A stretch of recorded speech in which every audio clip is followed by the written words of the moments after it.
want to address you as governor in waiting. Huh? Do I have your permission? Fire at will. Yeah? So thank you very much for coming, Bwana Nzioka Waita. I think we've engaged a couple of times. I invited you today because I thought we can have a deep conversation in front of cameras and we sort of get to know each other a little bit better. So feel free to also ask me questions, by the way. Fantastic. Yeah. My first question, and I've been thinking about this from the very first time I heard of Nzioka Waita, is how did you end up in State House? Like, what's that story? Like, Uhuru called you, or what happened? No such thing. No such thing. So I've been very fortunate in my career.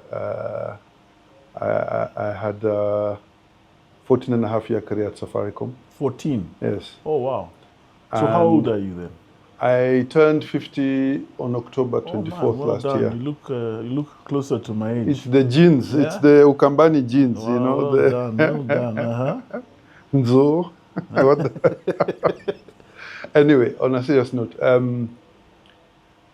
part of my journey at Safaricom involved implementing programs that involved government of Kenya. One of which was the government communications and surveillance project, which was the CCTV program that was rolled out, and the deployment of new police radios. So moving away from the analog Simoko and Philips radios to now new digital 4G based two-way communications, multi-platform radios that were being deployed for the police. So voice, data, multimedia, and Safaricom was at the center of that program, being the implementing agency. That program put me in close proximity with all sides of the government, the legislative arm, because we did need to get some clearances from the National Assembly. We worked with the Ministry of Interior and the National Police Service as the main recipient of the technology. And right down from implementing hardware, change process management, training, so training the cops, cops on new ways of working. You know, you imagine at vigilance at the command center, what we're calling the IC3 Command and Control Center. You could be able to see where all bitmen, mobile cars are in real time, because the devices were all GPS enabled. And you could see them on a GIS map. So you essentially moved them from... We moved them from Stone Age into basically best in class. So the kind of best in class globally, or best in class globally, because what we deployed was in use in cities like Shanghai. Oh, wow. Yeah, at the time. You know, is that still 100 operational? million people plus in Shanghai. And we're deploying a similar system, similar technology with various partners, global partners, some doing the hardware, others doing the analytical side. You can imagine the sheer amount of data generated by that, and just the treasure trove of information on crime patterns. You could even just correlate, for example, where streetlights have failed to where crime incidences were being reported. And is that system still in play? It's still in place. It's still in place, maybe not so much with the same patronage, because Safaricom's work initially phased out.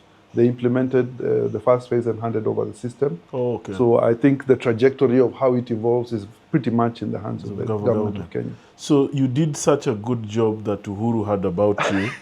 He heard about me more from problem solving, because we came across quite a number of obstacles in the implementation of that project. And a lot of obstacles were self-inflicted from within the government. And in many cases, we needed to refer situations up. So we needed to consult at that time with the leader of Majority, who was then Minister for Health today, the Honorable Adam Duale, who was the leader for Majority for the Jubilee administration at the time. Yeah. The Principal Secretary at the time was Dr. Monica Juma at the time. Yes, now the advisor. Now National Security Advisor. Yes. So in the course of that work, we did meet the president on a number of occasions, present to him, give him the roadmap, the challenges that we were confronting, some of the issues for him to unblock. So that's why you were in the room? Yes, and that's why I was in the room, because that time I was serving as Director for Corporate Affairs, and the liaison with the government was part of my mandate. Okay. Yes. So you present, articulate the issues, follow up on behalf of my colleagues who are on the technology side, the implementation side, and reporting back to our CEO. And basically, I was mtu wa mkono. Yes, KY. Yeah. So when does he call you? Who called you? So I was not called. I was actually, at that time, I was called by the head of the public service. Hops. Yes, Hops. And told to be at State House at a certain time, around 4 o'clock. I remember it was a Thursday, and when we were doing an external strategy session, I was with my leadership team at Zen Gardens. This is a time of Bob Collymore. Yes, when the late Bob Collymore was steering the helm at Safaricom. And I told my team, look, I'm not sure what the issue is. I've been asked to go for a meeting, so excuse me. Yeah. 7:30 p.m. No, this was around 4 p.m.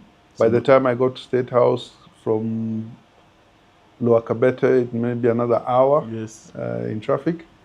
And went to the waiting room, they take away your phone, your watch, your everything. Yeah. So I had no clue what time it was. I sat in a waiting room by myself for possibly, I don't know, it felt like a few hours. Yeah. Seeing famous faces come and go. Yeah, of course. And then eventually I was called for a meeting. Okay. And so they asked you, so you didn't interview anything. You basically asked, do you want to say? I was asked a couple of questions, and I was asked, these are some of these issues. So forgive me, I need to redact some things, but, I was asked a couple of questions, and there were a number of other people in the room, and about some getting things done, basically, how did we identify the issues that we needed to escalate? And would I be able to do that for other programs? Would I be able to identify bottlenecks, isolate the issues that required executive attention, and deal with them? Would I be able to basically set up a delivery unit? Okay. For me, that was the first time I came across the term delivery unit. Yeah. So, I looked like I could understand, but you just keep a straight face. But as soon as I got home, there were several hours of Googling, and sort of figure out what he was talking about. So I imagine that was such from that story of I sat in a waiting room to now talking to the president almost on a nearly daily basis. What was, me and my brother were talking about this, like, what was the moment you kind of had to pinch yourself? Because you're like, damn, this is I never thought I'd be in a room. I still pinch myself even today. I still pinch myself today. What moment was that you were surrounded by? You imagine, that interview was on a Thursday. Yeah. That was my last working day at Safaricom. So you had to Because he said, look, I'm going to be in touch. We will be in touch. The head of public service will be in touch. Yeah, hopes. So the next morning, I went to see my boss, Bob Collymore. I told him, Bob, I need to talk to you about something. Yeah. But apparently he had already talked to the president. Of course, because it turns out they were friends already. So, he started laughing. And I said, no, this is a very serious issue because I want my money. This is what has been, this is what I'm being tasked to do. I'm not sure when it's going to be effective, so I don't know when I'm going to have to give you notice. And I don't know how we are going to sort of wrap up here, because I need to talk to my team and I need to let them know what's going on and sort of put a plan together so that we can have an orderly transition. So maybe a month or two. He says, no, the president has called, says they're announcing at lunchtime. And, so you figure yourself out. Wow. So I literally never had another working day at Safaricom. The question everything became, my separation, my terminal dues, my everything was done remotely. Okay. Yeah. And I got to Government of Kenya. I was given an office in KICC. Yes. I found it kitted out. Head of Public Service basically told me, look, we're going to work on the paperwork and everything, but in the meantime, hit the ground running. You will find the makings of a small team there. The president expects his first briefing by this day. I go, I meet this team. They don't know who this guy is, where he has been catapulted from, and what's he on about. Mm-hmm. So the first few months were crazy. The first few months were crazy. It was not universally received well. By who? Within the public service, okay. And particularly within sections of the presidency. Okay. So not so much the political side, but more of the bureaucratic side, because people didn't understand what this creature was, because delivery was not very common. It's the president's delivery units were not very common on the continent. So this is a new thing, and I guess nobody was jumping in feet first. Yes. Everyone was sort of dipping a toe and observing, can this guy from corporate sector, can he survive government? That's can what people were saying at the time, I remember. So, not only did I survive, I thrived. You did well, yeah. I survived because the first test for me was I didn't receive a salary for close to 7 months. And why did that happen? Because irrespective of the level of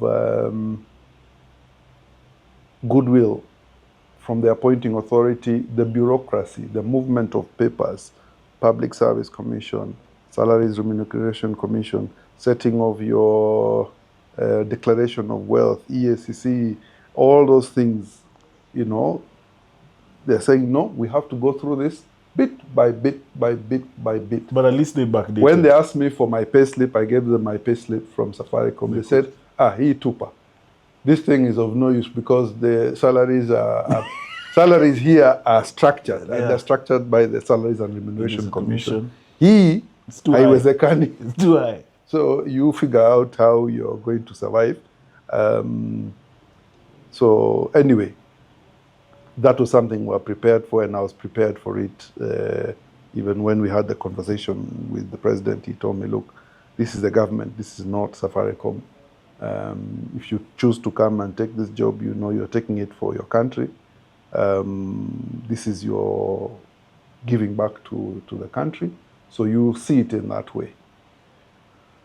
Before you continue, because there's something very deep you said there, would you advise young people, if a president, not the president, but a president of your country calls you to serve, that you should serve? I think you have compelling reasons to serve. You have compelling reasons to serve. And I guess the case can be made based on what you're being asked to do. To be fair, I was given a blank sheet of paper and told to define. What the president gave me was the desired end state. This is the outcome I want. So you figure out how you get there, which is the way I work, and I like working like that. Give me a problem, tell me what you want as the final outcome. I'll figure out the where, the how, and the when. So let's stick on that problem statement, because my thing is, before you solve how to build billion-dollar businesses, you must find a problem statement that then you build on. But I don't want to go there yet, because I'm really fascinated by this transition from Safaricom to the delivery unit. I imagine you have a wife. You're married. Yeah, I have a wife. To be fair, my wife has seen me through some fairly chaotic periods. Okay. And she gave me her full blessings and support. Of course, there was a lot of doubt, particularly in the early months, because everyone could see the stress that I was carrying, eating into family savings, waiting. But let me tell you, GOK is GOK. So when the paperwork is done and they say they pay you. Did they backdate it? Yeah, they backdated it to the first day, Yeah. And even the bank had to call me and say, hey, boss, are we going to wait for DCI to come and check where this money has come from, or what's the background here? So I had to now, first of all, the worst thing about public service, and the thing I found most unfamiliar, is even how banks immediately now designate you as a PEP. I say, I'm not a PEP. I'm a public servant. I'm actually doing the work to keep the lights on, and you are now putting me in another category in the bank that is now opening me up to unnecessary scrutiny. And it was a complete change. And even till now, for me, it's also something that I just have to live with. You cannot undo the fact that you are in the public service and in the public limelight, and you are then treated like that. That's a fantastic, point, because one of the things I realized as a lobbyist, because I do this work for the digital lenders, is that there's a real difference between the civil service and the politician. The executive and the legislative arm, and then the executive being the civil service and legislative arm being these elected officials. Kenyans sometimes pretend they're one. They mix the two. Those are two very different machines. They don't even like each other. Those are two very different machines. I initially came in to government with a very dim view of the public servant and civil servant. Very big mistake on my part. Yeah. And I learned that quickly. They're very sharp people. Not just sharp, exceptional. I mean, the talent inside the government ranks is perhaps some of the best brains in our country. Yeah. People who have just chosen a different career path. Yeah. But the challenge within the public service is that mobility is not the same like corporate sector. You don't rise quickly, and then if you think corporate politics is bad, now imagine government politics, politics within the public service bureaucracy. You have age discrimination, you have ethnic considerations, you have godfathers and godmothers and God knows what, and you are people who would rather be promoted on the basis of time as opposed to competence. So it's a completely different ballpark. But underlying all those intrigues is sort of like a uniform commitment to serve the country. Yeah. Now, where the challenge comes in is political leaders come in with ambitions that are time-bound. So if you are elected, the clock starts ticking. Yes, because essentially you've got every 5 years. Every day you lose your 5 years is being diminished. Yes. So turning a presidential directive, into an action within the public service, those levers, it's not magic. Even if the president stands on a podium to say, I direct that this and this and this happens, the level of movement under there that is needed, the level of memos, the level of double checking, does the law allow this, does the PFM allow this, is there a vote head, can funds be allocated, who's going to be, that directive needs to be, you need to breathe life into it, and you must coordinate all those moving pieces. So there's something which we're calling budget alignment, aligning the ambition to the actual budget that the government has drawn up. In many cases, there was significant dissonance. So for me, when I was doing the delivery work, one of the challenges I would constantly bring up to cabinet secretaries, I would say, look, the president has given you, he's expecting this from the ministry. But when I look at the allocations to the ministry, you don't have the money to do this. Your semi-autonomous government agencies, your state corporations, don't have the money to do this. So we do need to do some work where we have to go back to the president, communicate reality, but more importantly, go back with a solution. Yes. So sitting with the National Treasury, looking for supplementary windows to reallocate financing, talking to the parliamentary leadership, yes, because you cannot move 2 shillings without parliament. Without the committees, yes, the famous ones. So budget committee, and then of course line committees responsible for those ministries, who may also have different priorities. Yes. Different from the president. Very different. Yeah, and so the president might say party. this, the president might say something within a parliamentary group meeting, but then in parliament, the committee decides to play their own games, introduce other budget lines, or do bilateral agreements with the state corporations on what priorities should be done, sometimes at the expense of the national agenda. Wow. So keeping an eye on this was not easy. And I tell most people who go into those kind of jobs, if your intention was to go in to make friends, forget it. So I love this story, because then I guess you're sitting in a room, I've listened to you before, saying that you then saw how the national cake is split up, and you are like, where are my guys? Right? You say, where are the Kamba people?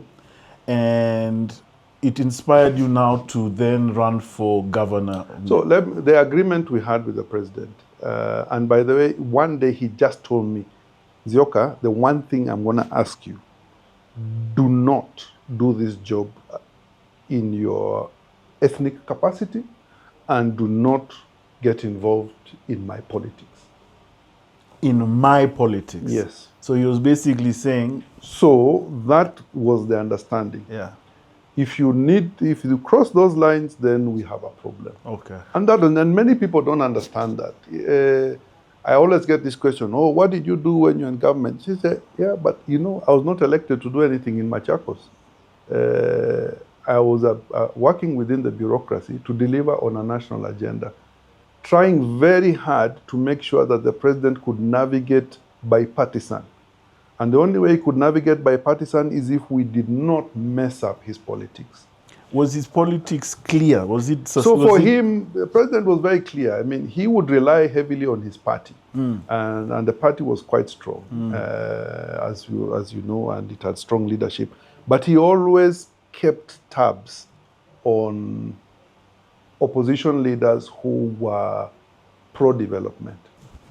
And would have a soft spot for, maybe we should consult over there a little bit, so that we don't look like we are bulldozing this thing. And he was very conscious about image. Even if he knew he had the numbers to push something through, he always wanted to make sure there is some buy-in from opposing voices. And he would take the time and invest and consult, and sometimes it would work, sometimes it wouldn't work. But that's the nature of the politics. So you decide to run for governorship of Machakos. I started flirting with this idea, particularly towards the second term. And when we were campaigning, second term of Uhuru. So President's second term. President's second term, so now you're campaigning on his team. So one of the things we did, and this is something, 2017 campaign was like no other. It was like no other because it was the first time development discourse started finding its way into public rallies. Because we would equip the leadership with a playbook that would say, if you're going to Wasingishu, for example, and you are campaigning in Eldoret, what are the things that are working? What are the things that are not working? So you put a list. You say in the road sector, you've got the Eldoret interchange, that's on track. You've got roads that are going into the agricultural areas. You've got water and sanitation programs that are on. You've got last mile electricity, and we can give you by sub-county, so by constituency, how the connections have gone. And the the principals would be able to go stand and confidently say, you know, if you go here, this is what you see. If you go there, this is what you see. This other one we haven't finished. That's why we're asking you for a second term. Give us time to finish this thing. And we changed the flavor of politics. And also what happened, we denied the opposition a platform at the time to campaign because they could not come on a development.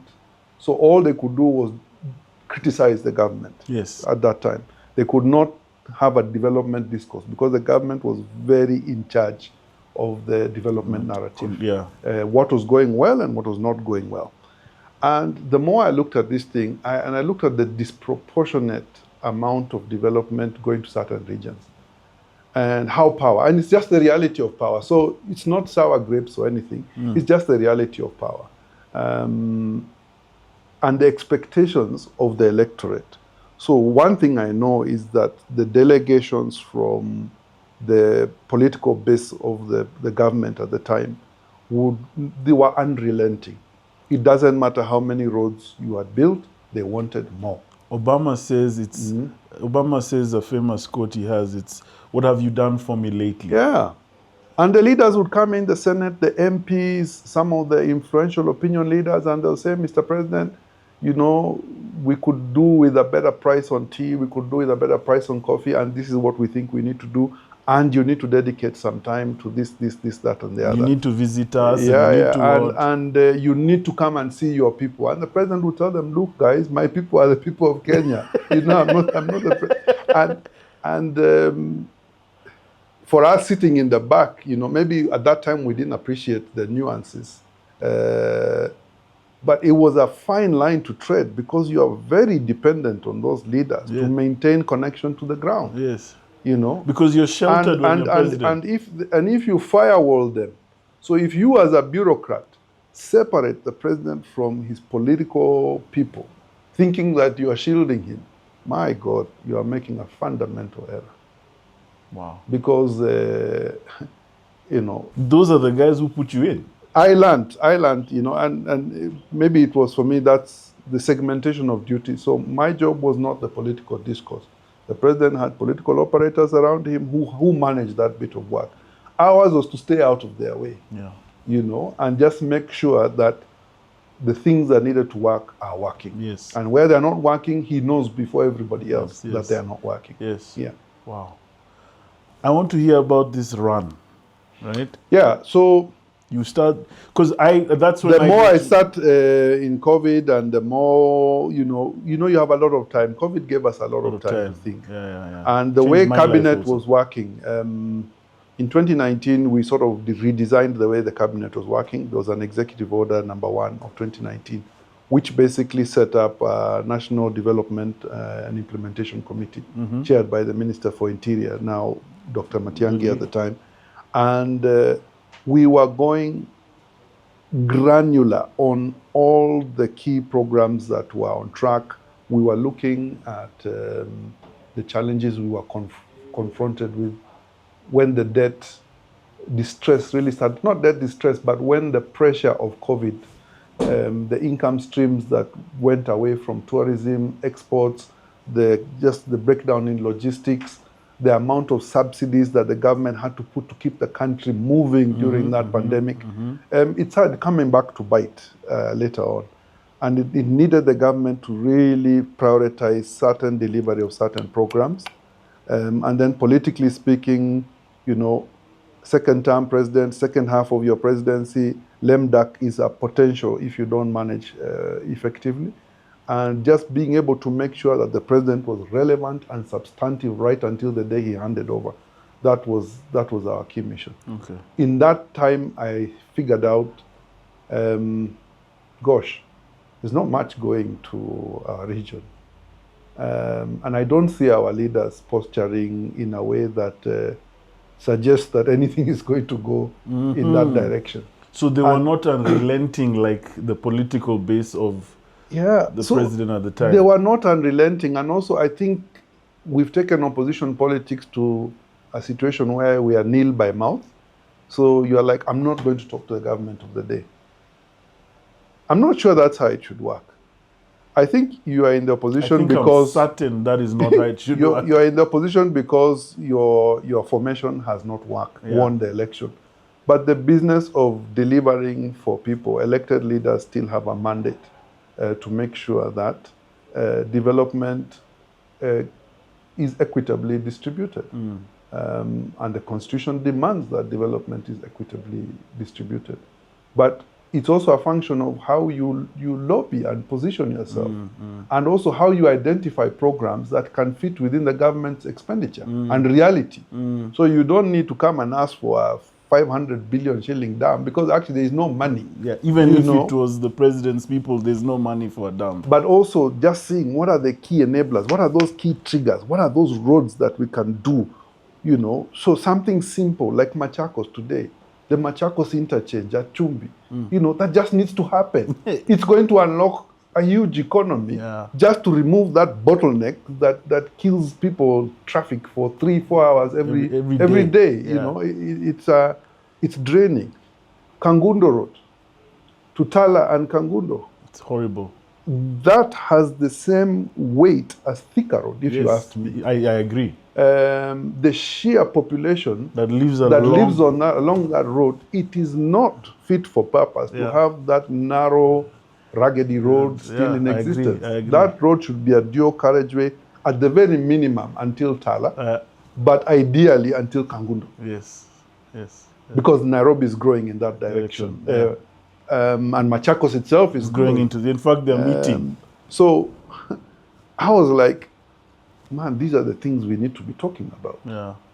This Athi River of ours, which is just a toxic cesspool of heavy metals and sewage that is cutting across all 3 counties of Machakos and it's killing us. Yeah. When we talk about water, when you're going to the villages, yes, there's a development discourse. We want the markets to look like this. We want jobs for our young people. But in Ukambani, the key message is water. We want water. For drinking or for farming? For everything. We just want water. Why should we be struggling for water? Yeah. You're in between 2 rivers. You have the Athi on one end, you have the Tana on the other end, and why are There's no water in the middle. There's no water in the middle? Wow. You have Masinga Dam, which is a huge national resource. Yes. That's not been designed at the minimum to meet the imperative, or the human imperative. Generating power is important for the country. But using that reservoir to also provide much needed water to Machakos and Kitui County is non-negotiable. But somebody must make it an issue. Yeah, somebody must make it an issue. How are you making it an issue? Because I see you in the Kamba ecosystem. I don't see you in the national conversations. I thought you'd be standing next to Sifuna on Saturday. No, the time has not come for that. I'm employed. I have a contract to fulfill. I will fulfill my contract, and then at the right time, I will transition to what I need to be doing. And it will become very clear what I stand for, what I believe at that time. At the moment now, I have a team to lead that requires leadership, and I have assignment which I must finish. So I don't leave things half done. So where are you now? So now I'm the managing director for the Tony Blair Institute in Africa, overseeing 17 countries. Have you met Tony Blair? The way we are sitting here with you, I think he's one of the most prolific leaders of the 20th century. He's a force of nature. Yeah, I'll tell you that for free. Sure. He's a force of nature. Say what you will. He lives in the future, but contextualize it for the present. So he's the kind of leader who anticipates problems, and 9 out of 10 he's gets on the money. Bang on the money. Wow. He started talking about the role of digital public infrastructure and AI 5 years ago. Yes, that's true. And how it's going to redefine the way in which states are governed and the way in which states operate. Yes. Today, it's all coming to pass. Yes. It's it's one thing, we were talking a lot about digitalization. Digitalization is just one small aspect. Okay, you've taken pen and paper and you've now put it online. You've digitalized certain services and removed manual payments. But you're just scratching that's the 1% surface. You're just scratching the surface. What we really should be talking about is how are we using all this data to predict the needs of citizens. So e-citizen now should be forward-facing. A platform like e-citizen that is sitting on huge amounts of data. 50 million Kenyans. You should be messaging me and saying, okay, your driving license is up for renewal. Yes. This is what we need. We noticed that you've also done 1, 2, 3, 4, and 5. This is the payment you should make, and consider taking this class of license or whatever it is. Or we notice your KRA returns are looking like this. Maybe you have this much to claim from your relief in your mortgage, because it's now becoming slowly the single source of truth. Yes. And the amount of data that the state is holding on us now should be used for smarter decision making, for predictive decision making, for targeted subsidies. You now don't need to guess about where to put government resources. For example, we should not be talking about agriculture programs today in Kenya, where we are giving out DAP and CAN without blending to soil types. Because we have the data. Weather conditions, and just the level of mechanization available in those areas. Because you have the data, it's all available. Now it's available. 10, 15 years ago. And it's all available. There's no one that produces the kind of data that the meteorological department is producing today. And it's cutting edge, pinpoint precise. I mean, where we are going with the Met today is they can tell you it's going to rain at 3, and at 2:59, unaona manyunyu. Wow. But how is the government utilizing that data to now tell farmers, hold, this rain you are seeing now is not the one. So don't put the seeds down. Where chimba, prepare your soil, the real rain is coming in March, April. Yeah. Because if you plant now, your seeds germinate, the rain disappears for 1 month, they die, you're doing double work. Yeah. So, and you go lost. And you go straight at a loss. Yeah. Wow. So the data, so basically what you're saying, what you're now working on is sort of like going back to what you're doing at Safaricom, where you're taking the technologies available today and trying to sort of take government from the Stone Age to the future. And now you're talking about AI and how AI can essentially be used to deliver better services to the citizen. We are calling it the reimagined state. And different countries are in different places in this journey. Countries like Kenya, which has been, the highest level of financial inclusion, fintech penetration is very high, digital literacy is very high. We are slightly at a more advanced stage. You have power reliability. You're probably on 3.5 or going to 4,000 megawatts of power, clean energy. You've got couple of 2 tier 3 data centers around, so we can start playing around with proper AI because we have the building blocks for compute power. So government can comfortably start talking up its AI credentials. But in other geographies, the maturity is different. The mobile networks maybe are still on 3G, 4G. There's no terrestrial fiber.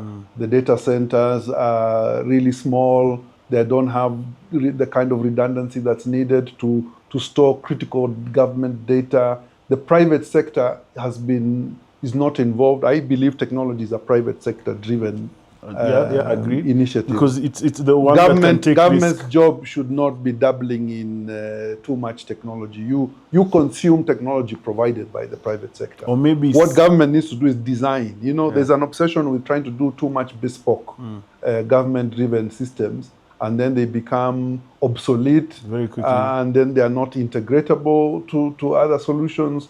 So you find government, we designed this ourselves. It's nice, okay, it's good.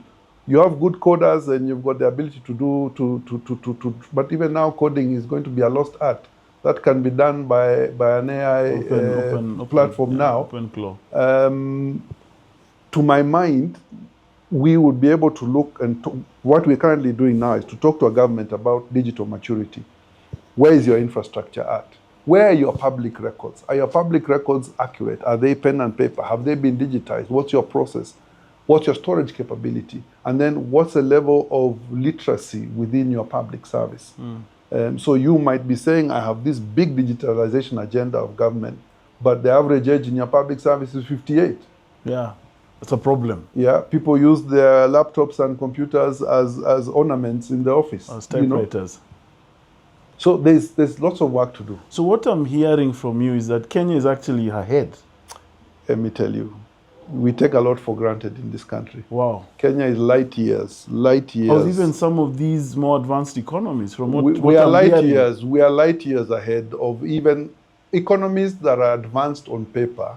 But when you look at citizen engagement with technology, we are way ahead. So if you look at social media stats, for example, yeah, we're top. What's the level of penetration of key social media apps? What's the level of penetration of data-driven devices, yes. smartphones in the market? Yeah. Because that's usually a good indicator of what's going on. And then look at the level of money. I mean, you are an entrepreneur in this space. Microcredit available on digital platforms, algorithmic lending that's now become so fine-tuned you can almost spot a defaulter within 3 minutes of the guy signing up to your to your platform. You know, this is one of the few countries where now you see regular folks, askaris, watchmen, house girls with really nice smartphones because they are paying for them daily. That's my industry. I take, you know, that's what we've done as a Kenya. We've taken this thing and put steroids on it. And I think if I was to be in a position of leadership, I mean, these are the tools you need to leapfrog, you know. Double down on what's already working. What's the one intervention that takes us from 3-point-something% GDP growth to 10, 5 years in a row? One, like that one, if you had a magic wand and you had all the money and government posture on corruption and the role of the public service. We have a software glitch. Kenya is not a hardware problem. It's a software problem. Expound? We must restore trust in public institutions. Government must be seen as a fair arbiter. Government should not be seen as a competitor in the business environment. The government must retreat to its role of being a facilitator of the economy and not a player that is bullying people out of the economy. And currently, that's how governments behave. They think and this is national and subnational government. So when I talk, I'm not talking just about the national government, I'm talking about even counties. Even county governments. Over-regulating, you know, you want to over-regulate everything. And you want to put a levy and a fee at every point. Those things are bottlenecks to economic growth. And for me, is to start removing those things. The mindset in government that you don't, let's use the resources that we have efficiently. Don't introduce new levies and taxes in order to sustain corporations or entities that are not viable. But you know, you've said that it's software, and you said it's the posture on corruption. I had a very deep debate with some of the national leaders recently, and I told them to their face, I said, look, if somebody comes to tell the youth of Kenya today that corruption is what they're coming to solve for, I don't believe you. I don't believe you. So I hear you on this posturing, but... So you have to change the mindset. People must not see the government as an adversary. And part of that reason is because they're like, look, these guys are coming to shake me down. So when you see a government guy coming, you know he's coming to hound you for a license. And even if you paid for the license, that's not enough. They might find another thing wrong with you. And that sort of mindset stifles people from growing. So that wand I'm giving you right now, all the resources, blah, blah, blah. That software, what line of code are you writing? I'm writing the kind of code that, guys, you're here working for people. Make life easy for them. No manual interventions. But what is it? Let's get out of this thing. Let's remove the opportunities for arbitrage. But you've just told me that the bureaucracy is that I don't have upward mobility, my salaries are fixed. You know, this is why all these things exist. You come to it's called a come to Jesus moment. If you want to continue being in this job, then this is the way you need to do it. Because my view is that this pressure, you can only keep it up for so long. How long are you going to make a youthful population bend to your will until the point where they say, hey, enough is enough? And that point, that when that point happens, what you have is chaos. You don't really have you don't solve the problem. What you have is a chaotic situation that will then ensue. And that's what I'm trying to communicate, is that I actually don't think that this come to Jesus moment, or the clarity of... So would I go hard on a morality pitch? No, I wouldn't go hard on a morality pitch. I would go hard on let's remove arbitrage opportunities. So you go hard on digitization. So essentially, Yeah, go hard on digitization platforms. Move opportunities for rent seeking away. That means... and then deal with some of the more foundational issues that affect morale. You know, because everybody... Talk about that. What affects morale everybody in the bureaucracy? What affects you is what you take home in your pocket. So pay me more. Pay public servants more. Give them the tools for the work. And most critically, understand whether these public servants have been skilled for the new kind of government that is coming, the new way of delivering to an anxious population. You know, before, you had the luxury of doing 15-year plans because the population was not anxious. Your average population is 19 and a half years old today, right? They don't have time for that kind of stuff. Yeah. So if you come in on a platform of saying, nitafanya 1, 2, 3, 4, and 5, you better do it quickly, and you're dealing with a highly connected individual who can see what's going on in the rest of the world. And they're like, me, I don't think this speed we are moving at is the speed that I'm comfortable with. Why are you making this thing so complicated? You said you're going to do 1, 2, 3, 4, and 5. Why don't you just do it? So, one of the things I know for a fact, as you said, 19 and a half is average age. 1 million guys graduate every year KCSE. There are no jobs. Now here you are telling me and us that we need to fix the software. Part of the software is digitization, upskilling, morale. What I'm hearing, if I'm a civil servant, is essentially you're saying fire people, right? Because you'll have to make the government more efficient. There'll be, of the 1 million employees that the government currently has, you probably will have to, half that, right? What I'm also hearing is that if I'm a young person, I am at the mercy of these civil servants who are now in this very precarious, or at the mercy of these very demoralized ecosystem. What would you tell me as a 19-and-a-half-year-old? What is the one thing I can do to help that thing of the software? Because it has to be both ways. Yeah. Okay. I know I've gone on a bit of a rant. No, I get you. I get you. But here's the challenge I foresee. There may never be, 1 million employment opportunities coming through that pipeline at the speed that we are churning out graduates, whether at tertiary level or at primary level. But what you can create is an environment for entrepreneurs to thrive. And an environment for entrepreneurs to thrive is an environment where there is less regulation, light touch, and fairness. So the rules must work, number one. If I go to court, the court must be a fair and transparent place. Yes. It cannot be a lottery. Number two is reduce the sheer number of rules that you have to comply with, because those rules only create opportunity for rent seeking at every level. And if you reduce the amount of, I'm a firm believer in light touch, what we call ex post regulation. Punish me for committing a crime. Don't punish me before. Yes. don't make me suffer before. If I do something wrong, by all means, punish me. Yeah. But at the very beginning, don't put so many obstacles in anticipation of me doing something wrong. Take it that I'm going to work within the law, and if I do something wrong, then deal with me at the end.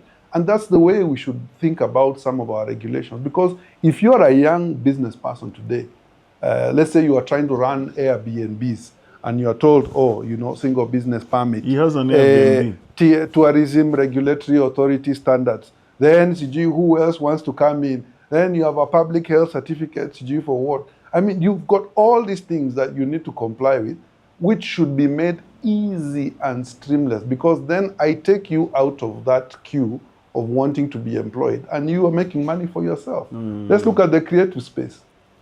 You're sitting in a very creative space. I'm still blown away by where we are.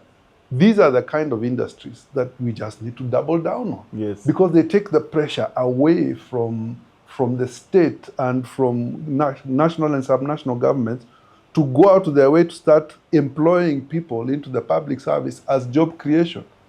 So in a lot of counties, what is happening today is the ideas that governors have of creating jobs is to increase the wage bill.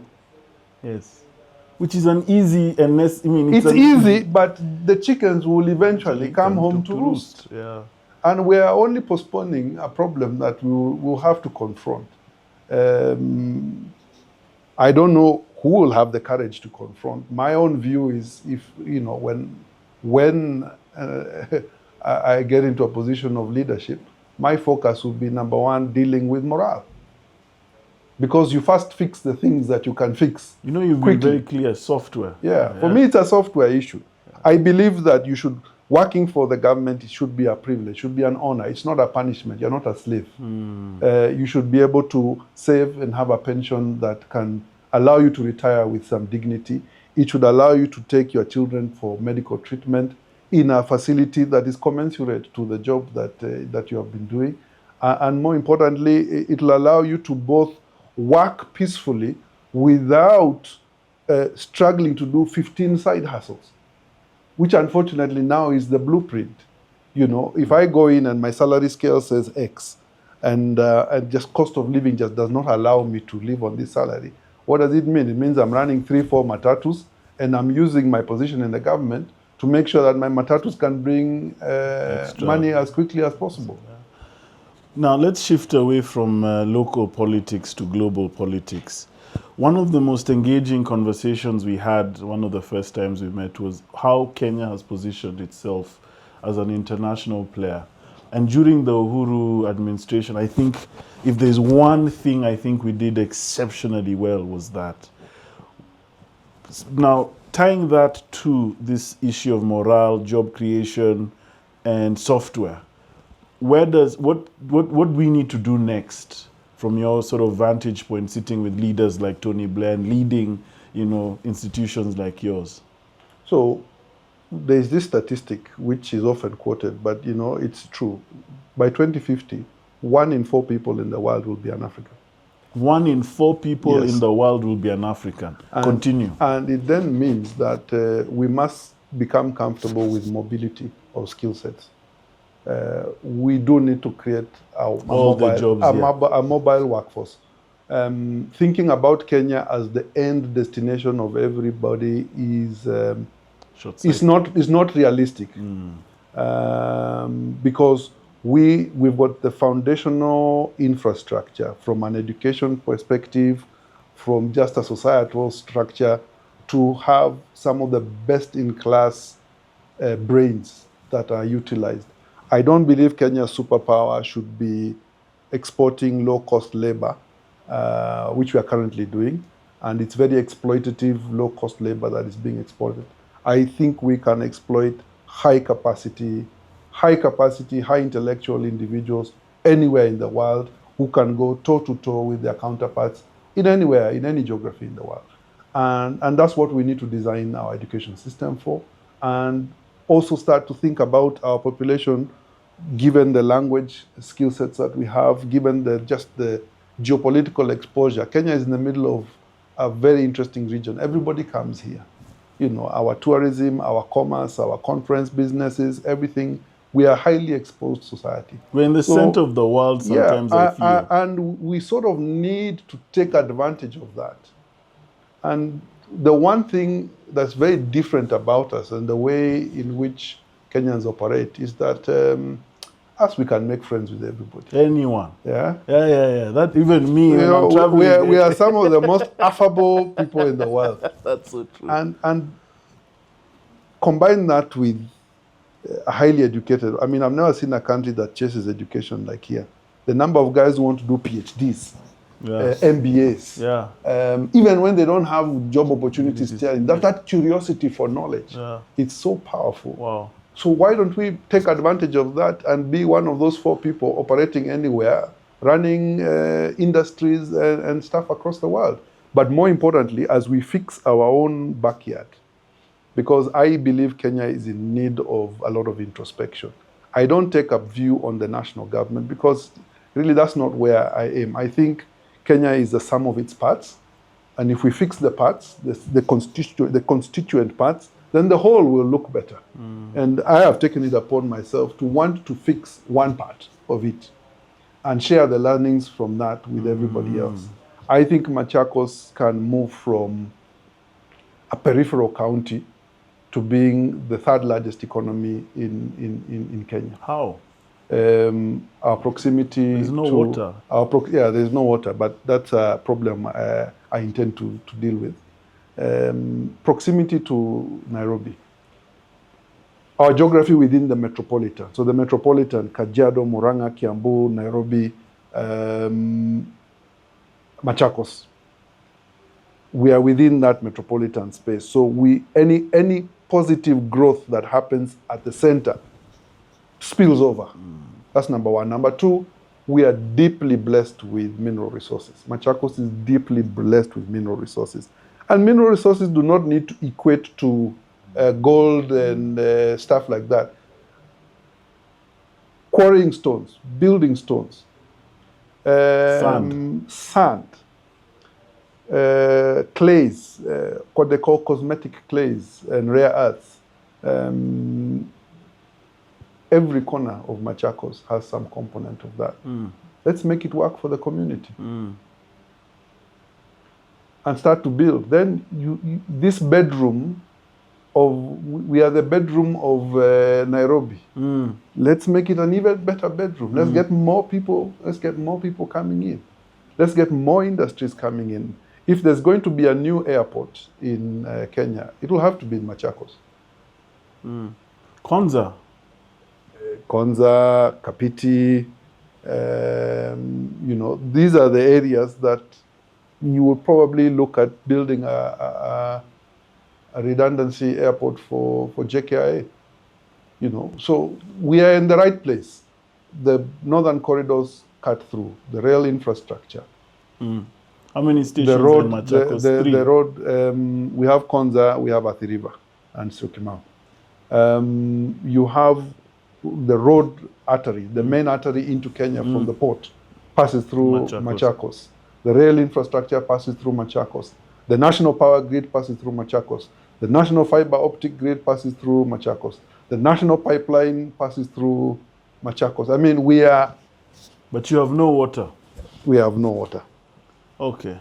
So Machakos can become the California of Kenya. Yeah. The right policies, the right investment. We've got 1 million people aged below 35. In Machakos? Yes. So are you willing So out of a population of about 1.5 million in 2026 estimate, you're looking at about 67% of those being 35 and below. Wow. And then how many of those come to Nairobi every morning? You almost can't tell the difference. Because if I look at the traffic coming into the expressway, I remember the initial business case was based on a morning traffic of close to 70K vehicles, including public service and private vehicles, coming in every morning. 70,000. So where are they coming from? They are coming from the farthest point maybe would be Tanzania border, yes, Isinya, Kitengela, then Machakos, Athi River. But they have to enter Machakos to enter the Yes, and then those coming in from Mombasa. Wow. And further beyond. But really a lot of the traffic is within the metropolitan. Yeah, yeah. And a lot of it is within Machakos. Wow. Wow. Wow. Wow. This has blown my mind.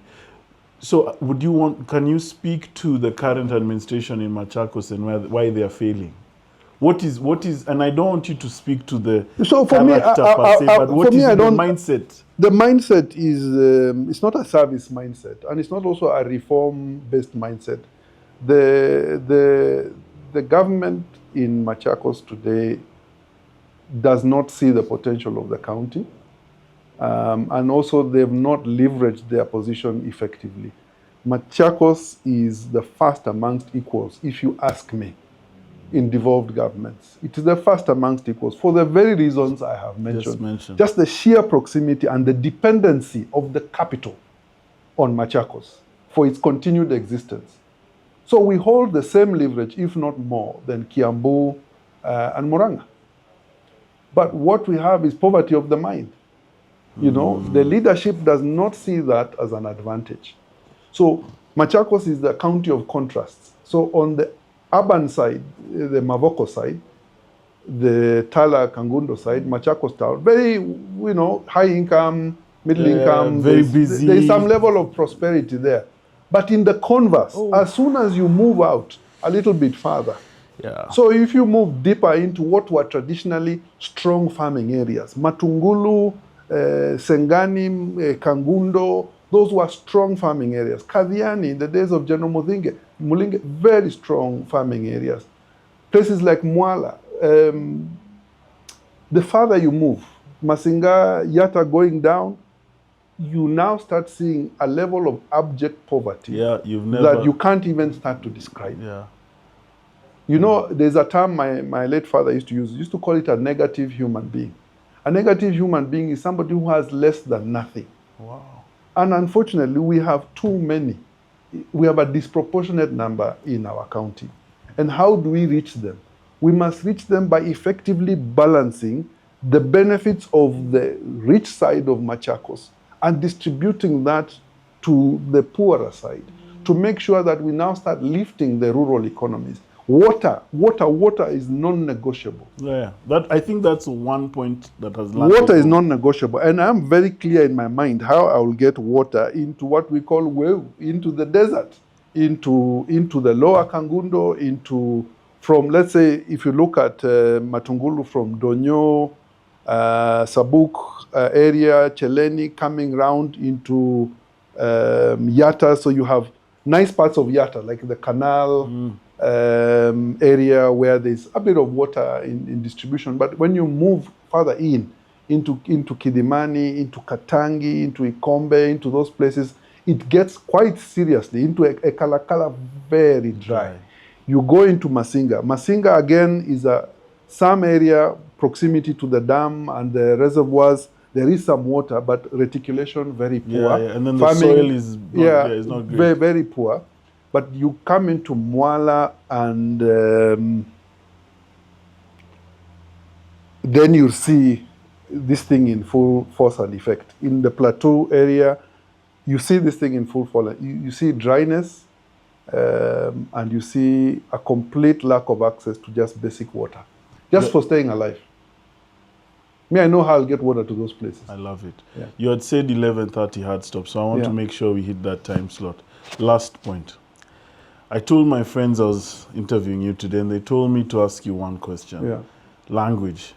So it was rumored that speaking Kamba was one of the challenges in campaigning. Today, and listening to you in the various places we meet, I've heard you speaking very good Kamba. Even today, you're dropping little gems that even I, want to start using. What's been that journey for you? It's been a journey of just acceptance. And do you speak it now fluently? I understand Kakamba 100%, but my tongue is heavy. It's like it's just like you have that accent that you just can't shake. I try, and it's always a laughing. It's a subject, particularly amongst my friends and the people helping me with our campaign structuring. They're like, Waita, This is not Kiswahili, bwana. You must sing. You must learn how to sing Kikamba. You must get your soprano up. This bass of yours is not gearing nicely. So it's a challenge I have confronted. But we are dealing with it head on. And when I talk to voters, I ask them, look, guys, do you want a teacher for Kikamba or you want a governor? Because the county planning is done in English and Kiswahili. So if you want somebody who can plan and fix this county, give me the benefit of the doubt. But then I also undertake to the voters that I will work on my own shortcomings and embrace the language of my mother tongue. And, Mali itanifikisha tu. What do you love about the Kamba tongue? What do you love about, what's the one? Just the musical nature. And it is so musical. It's musical, but also the one person who has weaponized the complexity of Kikamba, and maybe you picked it up during the funeral, is Honorable Mudama. So Mudama is known for making statements or methalis or Kamba proverbs and deep ones. It takes you a minute to figure out what this man has just said. But in it, he brings out the beauty, the complexity of the language, and just the fact that this can go toe-to-toe with any of the world's leading linguistics. In fact, that's what he always tells people, so, we need to, God gave us but this it takes language. A mindset for you to see that. If you asked me 5 years ago, would I have known that? No, I didn't know that. In the course of this very painful journey of being abused and criticized, I've come to appreciate, I've taken those criticisms head on. I'm dealing with it, but I have not made it the centerpiece of my campaign because I believe what Masaku needs and what basically leadership should be is about values. What do I bring to the table from a personal values point of view, and what do I bring to the table from a competency point of view? Am I able to do the job? Final point. Do you have any questions for me? Me, I just want to know how you build a billion-dollar business, because these are skills that we must democratize and share and bring more people on board. Because how do we get young people to move away from that mindset of wanting to be employed? Just getting that entrepreneurial flair embedded early. That's a great question. I get asked that question. He asked me the question the other day. I think the one key thing is just have faith. Right? So start by having faith that it can be done, and then use a methodical and scientific approach to solving problems with a roadmap to $1 billion. So, for example, I gave you this tea to smell, right? It's very nice. It smells like very nice smelling tea. Yeah, smells like happiness, right? When we smells like money. It actually smells like happiness and home and family. But when we were designing this product, the question we asked ourselves is, how much of Kenyan tea is being packaged as a premium luxury product? We found very little. And when I talk about premium luxury, I don't mean in Kenya, I mean globally. And how much can we pay the tea farmers who give us this at a premium, right? So tea is between $1.90 to $4. So we pay our farmers $4 already. So already paying them higher. And then what we found is we've connected a market that drinks a lot of tea. And the question now to build $1 billion business was, how many tea drinkers are there in the world? 3 billion. 1 billion of them don't even drink alcohol. So the way, our viewers watch and drink whiskey, gin, them they drink tea in that way. So if I want to make this $1 billion business, how many tea drinkers do I need to buy my product monthly? And we calculated it's 521,000 to buy it monthly at the price that we have decided, so $20. And then now designed it backwards. So that's how you build $1 billion business. You start with a problem, you find a solution, then you put the billion, you ask how do we get to $1 billion, and then you reverse backwards. And work your way towards that success. Thank you very much, Mr. Governor. God willing. No, you'll do it. I think you will do it. I'm certain you will do it, because it's only a matter of time this type of leader is going to be in power, right? As you rightfully said, Kenya is light years ahead. and the software is already changing. You know, an update doesn't happen even in software. It doesn't happen for. It happens pole pole. And I think this technology you're talking about and all that jazz is part of that software update. So you're going to see it. So good luck. We're behind you. And thank you for gracing us in our weird. Thank you for the time, studio. and thank you for just opening my eyes to this whole other universe. You're welcome. Thanks. Asante. Cheers. Yeah. Asante.